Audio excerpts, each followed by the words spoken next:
Salut chers compatriotes, nous voilà à 48 heures des élections, ces fameuses élections de 2022. Vous n'avez même pas été capable d'avoir été originaux malgré le fait qu'il y ait une bonne dizaine de candidats à ces élections et de tous bords. Pourtant Dieu sait qu'on a eu un peu de tout, de rien, du blanc, du noir, de l'extrême blanc, de l'extrême noir, du profond gris, on a eu de tout et voilà, vous avez apparemment vous aimez bien manger votre propre caca, mais c'est pas grave. Vous avez la tête à l'envers depuis quelques temps. On est passé par des crises assez fortes. Vous avez la tête à l'envers, vous faites caca dessus comme les chauves-souris. Sauf qu'elles, au moins, elles ont l'honneur, si elles se font caca dessus, d'esquiver le caca ou du moins pas le remanger. Chose que vous ne savez même pas faire les Français. Mais c'est pas grave, vous en avez un petit peu là, nettoyez-vous quand même. C'est pas grave. Toujours est-il que... Que dire, malgré le fait que... je vous dis, on a été dans une démocratie qui nous a offert vraiment la possibilité d'avoir des partis qui soient multiples et différents. Vous n'avez pas été capable donc de choisir quelque chose qui vous apporte enfin un petit peu d'espoir, un peu de liberté, un petit peu de respect, parce qu'il vous a quand même un peu pissé à la gueule, je vous le rappelle. Il vous a tapé sur l'épaule avec condescendance. Là, je pense surtout aux infirmières, qui se sont infirmières, le corps médical en général, qui ont dû se porter sur leurs épaules frêles, qui ont dû prendre sur leur famille, sur leur propre énergie, qui ont dû prendre sur leur temps, leur argent même, qui ont dû voir des lits fermés lors de cette crise, alors qu'on était censé être dans une crise. Et qu'on a applaudi à chaque fois. Non, pas moi. Encore pareil. Là, j'ai essayé d'être original perso. J'ai même interdit à ma fille de le faire, c'est vous dire. Donc, non. Je n'ai même pas, moi, applaudi aux fenêtres, mais vous l'avez fait. On leur a même donné une médaille. Alors, je sais pas si mes chers amis du corps médical m'entendront. Ne le prenez pas mal, mais... vous êtes fait un petit peu avoir. J'espère que vous avez bien voté, vous, de votre côté. Je sais pas, là, vous me direz en commentaire. Mais toujours est-il que donc, je suis dépité d'avoir vu un score pareil pour le président sortant. Donc entrant, de toute manière, parce que c'est presque vendu comme histoire. Donc le président sortant et entrant, je m'attendais à un score beaucoup plus moindre. Et vous m'avez surpris, mais jamais vous dans le bon sens, vous me surprenez, c'est chiant, des fois je comprends pourquoi je suis parti, vous ne devrez pas m'en vouloir, je ne peux pas partir pour le cadre, un petit peu, mais quand même, non, là c'était un ras-le-bol, peut-être que j'avais quand même senti que vous complaisiez dans une certaine merde, malgré le fait que vous ayez soi-disant fait en 2017 un vote, oh tiens, ma langue a fourché, excusez-moi, je vais pas la couper au montage celle-ci. Un vote révolutionnaire, mais vous avez voté pour un mec qui a inventé le thatchérianisme. Arrêtez un petit peu, je vous en supplie.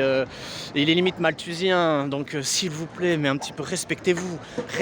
Dites au moins qu'il est tout sauf révolutionnaire ou que tout sauf culotté et moderne. D'accord ? Bon, toujours est-il que... Donc là, je suis pas là pour donner des consignes de vote. Je sais quand même que j'ai pas ce pouvoir-là. Si seulement je l'avais, je sais même pas si vous voteriez si j'avais le pouvoir. Toujours est-il que... Mettons ça de côté. Je ne comprends pas du montage non plus, vous inquiétez pas, vous le verrez bien. Donc de toute manière, donc voilà, j'ose même pas imaginer que vous allez m'étonner dimanche. Ce serait étonnant. Mais je tiens juste à dire que, en tout cas, donc je n'ai rien à dire au niveau, comment ça s'appelle, consigne de vote. Je n'ai pas ce pouvoir-là, je le répète. Mais je dois quand même vous dire que tout sauf Macron. Donc tout sauf Macron, et faites comme moi, restez chez vous, louez-vous un hôtel, un Airbnb, je sais pas, partir un week-end, bourrez-vous la gueule, baisez, faites ce que vous avez à faire, mais au pire, n'allez pas voter. Abstention. Si je devais peut-être donner une petite consigne, c'est ce que je pense que je vais faire.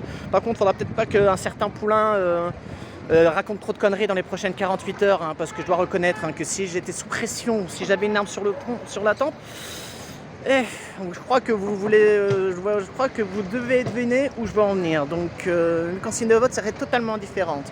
Donc je le répète, donc voilà, étonnez-moi.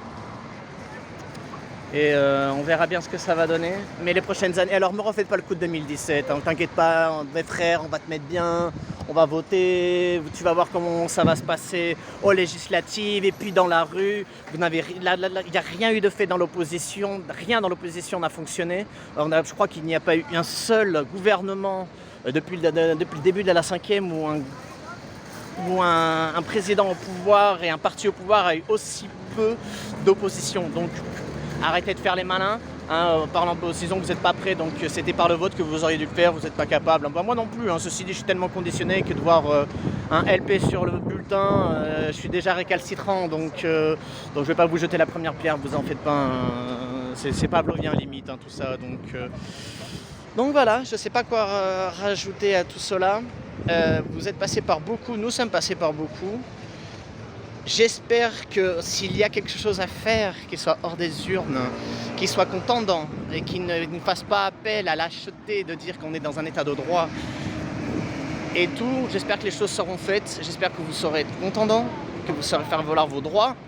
Encore un petit peu donnant espoir aux législatives, mais bon, vous êtes tellement pas originaux que vous allez refaire la même connerie, mais c'est pas grave. C'est pas grave, vous allez être régis par les mêmes peurs, par la même... apathie, je sais pas si appeler ça de l'apathie ou de la vacuité, je pense, politique, sociale et limite culturelle, hein, parce qu'à ce niveau-là, il faut vraiment être starbé. Mais bon, c'est vous qui voyez, moi en tout cas, voilà, c'est tout ce que j'ai à dire, hein, mes élucubrations, comme à chaque élection ou à chaque un petit peu mouvement comme ça. Auquel nous faisons face, auquel je me sens obligé de donner mon point de vue, aussi loufoque soit-il. Mais là, les choses vont sérieusement, vous vous êtes fait piétiner, des yeux se sont fait arracher, des mains se sont fait arracher, des jeunes qui réclamaient le droit de participer à une politique, à une société, ont vu leur vie coupée, certains sont morts. D'accord, des mains coupées, des yeux éborgnés, et tout ça pour réclamer des droits fondamentaux, des droits qui sont constitutionnels, donc c'est-à-dire normalement, ça je ne couperai pas non plus au montage, c'est des droits qui ne valent même pas, on ne devrait même pas penser à avoir à lutter pour, tellement c'est ancré, d'accord. Et là je parle même pas de la crise Covid, hein, je vous rassure, hein, là je suis au-delà, d'accord. Enfin là je pensais surtout aux gilets jaunes. Hein, la crise Covid c'est autre chose, mais j'ai pas envie de faire bloquer la vidéo pour l'instant, mais je pense que ceux qui me connaissent savent très bien ce que j'en pense et ce que j'en ai retenu et surtout comment je l'ai vécu. Hein, et tout ça, alors là celle-ci, même si je dois me faire de pas démonétiser, de toute manière je vais rien gagner avec cette vidéo, mais même si je dois me faire bloquer, croyez-moi, j'en ai plutôt rien à foutre. 40% des plus de 50 et quelques années.